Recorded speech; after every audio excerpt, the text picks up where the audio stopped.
2028ರ ಚುನಾವಣೆ ಹೊತ್ತಿನಲ್ಲಿ ಜೆಡಿಎಸ್ ಒಂದಿಷ್ಟು ಕ್ಷೇತ್ರವನ್ನ ಗೆಲ್ಲಬೇಕು ಅಂತ ಹೇಳಿ ಟಾರ್ಗೆಟ್ ಇಟ್ಕೊಂಡಿದೆ.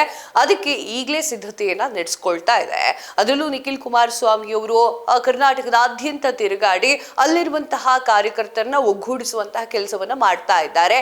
ಇದರ ನಡುವೆಯಲ್ಲಿ ಜಿಟಿ ದೇವೇಗೌಡರು ಕೂಡ ಪಕ್ಷದತ್ತ ಮುಖ ಮಾಡಿದ್ದಾರೆ. ಜಿಟಿ ದೇವೇಗೌಡರು ಯಾವ ವಿಚಾರಕ್ಕೆ ಮುನ್ಸ್ಕೊಂಡು ಹೋಗಿದ್ರು ಅನ್ನೋ ನೋಡೋದಾದ್ರೆ, ವಿಧಾನಸಭೆಯಲ್ಲಿ ಜೆಡಿಎಸ್ ವಿಪಕ್ಷ ನಾಯಕ ಆಗಿ ಅವರು ಇರಬೇಕಾಗಿತ್ತು, ಅವ್ರ ಹೆಸರು ಇರಬೇಕಾಗಿತ್ತು. ಆದ್ರೆ ಆ ಸ್ಥಾನವನ್ನ ಅವ್ರಿಗೆ ಕೊಟ್ಟಿಲ್ಲ. ಕೋರ್ ಕಮಿಟಿ ಸ್ಥಾನವನ್ನು ಕೂಡ ಅವರಿಂದ ಕಿತ್ಕೊಳ್ಳಲಾಯಿತು. ತದಾದ ನಂತರ ಅವರು ಪಕ್ಷದಿಂದ ಸ್ವಲ್ಪ ಅಂತರವನ್ನ ಕಾಯ್ದುಕೊಂಡ್ರು.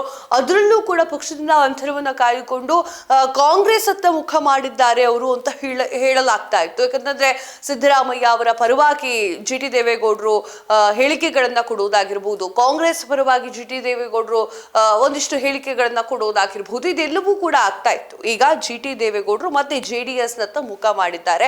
ಅದರಲ್ಲೂ ಕೂಡ ದೊಡ್ಡಗೌಡರನ್ನ ಮೀಟ್ ಮಾಡಿ ಮಾತುಕತೆಯನ್ನು ಕೂಡ ಮಾಡ್ತಾ ಇದ್ದಾರೆ, ಮಾಡಲಾಗಿದೆ ಅಂತ ಹೇಳಲಾಗ್ತಾ ಇರುವಂತದ್ದು. ಅಲ್ಲಿ ಸಾಕಷ್ಟು ವಿಚಾರಗಳ ಬಗ್ಗೆ ಮಾತನಾಡ್ತಾ ಇದ್ದಾರೆ. ಅಂದ್ರೆ ಜೆಡಿಎಸ್ ಯಾವ ರೀತಿಯಾಗಿ ಬೆಳ್ಕೊಳ್ಬೇಕು ಅನ್ನುವಂತಹ ವಿಚಾರವನ್ನ ದೊಡ್ಡಗೌಡರು ಹಾಗೂ ಜಿಟಿ ದೇವೇಗೌಡರು ಇಬ್ರು ಕೂಡ ಡಿಸ್ಕಸ್ ಮಾಡ್ತಾ ಇರುವಂತದ್ದು ಸಾಕಷ್ಟು ಜನರ ಕೆಂಗಣ್ಣಿಗೆ ಗುರಿಯಾಗಿದೆ. ಅದರಲ್ಲೂ ಕೂಡ ಯಾರ್ಯಾರು ಮುನಿಸ್ಕೊಂಡು ಹೋಗಿದಾರೋ ಜೆಡಿಎಸ್ ನಿಂದ ಅವ್ರನ್ನೆಲ್ಲರನ್ನೂ ಕೂಡ ಕರೆತರುವಂತಹ ಕೆಲಸವನ್ನ ಗೌಡ್ರು ಮಾಡ್ತಾ ಇದ್ದಾರೆ.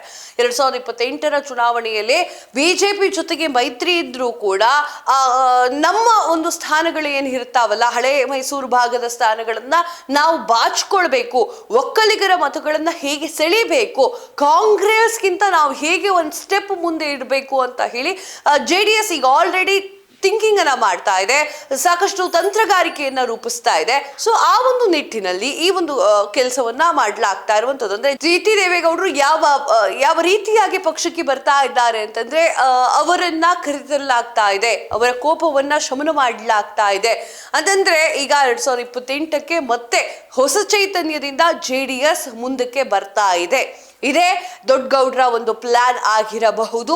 ಹಾಗೆ ನಿಖಿಲ್ ಕುಮಾರಸ್ವಾಮಿಗೆ ಯಾವುದೇ ರೀತಿಯಾಗಿ ಕಷ್ಟ ಆಗಬಾರ್ದು ಎನ್ನುವಂತಹ ಕಾರಣಕ್ಕಾಗಿ ದೊಡ್ಡಗೌಡರು ಈ ರೀತಿಯಾಗಿ ತಂತ್ರಗಾರಿಕೆಯನ್ನು ಮಾಡ್ತಾ ಇದ್ದಾರೆ. ನಿಜವಾಗ್ಲೂ ಈಗ ನಿಖಿಲ್ ಕುಮಾರಸ್ವಾಮಿ ಅವರಿಗೆ ಶಕ್ತಿಯನ್ನ ನೀಡಲಿಕ್ಕೆ ಜಿಟಿ ದೇವೇಗೌಡರನ್ನ ಕರ್ಕೊಂಡು ಬರ್ಲಾಗ್ತಿದ್ಯಾ ಅಂತ ಕೇಳಿದ್ರೆ, ಎಸ್ ಹೌದು. ಜಿಟಿ ದೇವೇಗೌಡರು ಮೊದಲಿನಿಂದಲೂ ಕೂಡ ಜೆಡಿಎಸ್ ನಲ್ಲಿ ಇದ್ದವರು, ಹಾಗೆ ಸಾಕಷ್ಟು ಜೆಡಿಎಸ್ಗೆ ದುಡಿದವರು. ಅವ್ರು ಸ್ವಲ್ಪ ಮುನಿಸ್ಕೊಂಡು ಹೋಗ್ಬಿಟ್ಟಿದ್ರು ಅನ್ನೋ ಈಗ ನೆಕ್ಸ್ಟ್ ಅವರಿಗೆ ಯಾವ ಸ್ಥಾನವನ್ನ ಕೊಡ್ತಾರೆ ಗೊತ್ತಿಲ್ಲ, ಕಾದ್ ನೋಡ್ಬೇಕಾಗಿದೆ. ಅಂದ್ರೆ ಒಟ್ಟಾರೆಯಾಗಿ ಹೇಳ್ಬೇಕು ಅಂದ್ರೆ 2028ರ ವಿಚಾರವಾಗಿ 2028ಕ್ಕೆ ಜೆಡಿಎಸ್ ರೆಡಿಯಾಗಿ ಕೂತ್ಕೊಂಡಿದೆ. ಇದೇ ಸತ್ಯ. ನಿಮ್ಗೆ ಏನ್ಸುತ್ತೆ ಕಮೆಂಟ್ ಮಾಡಿ ತಿಳಿಸಿ. ಇದಾಗಿತಿ ಹೊತ್ತಿನ ವಿಶೇಷ ಮತ್ತಷ್ಟು ಸುದ್ದಿಗಳಿಗಾಗಿ ನೋಡ್ತಾ ಇರಿ ಸ್ಪೀಡ್ ನ್ಯೂಸ್. ಸುದ್ದಿ ನಿಮ್ಮದು, ವೇಗ ನಮ್ಮದು.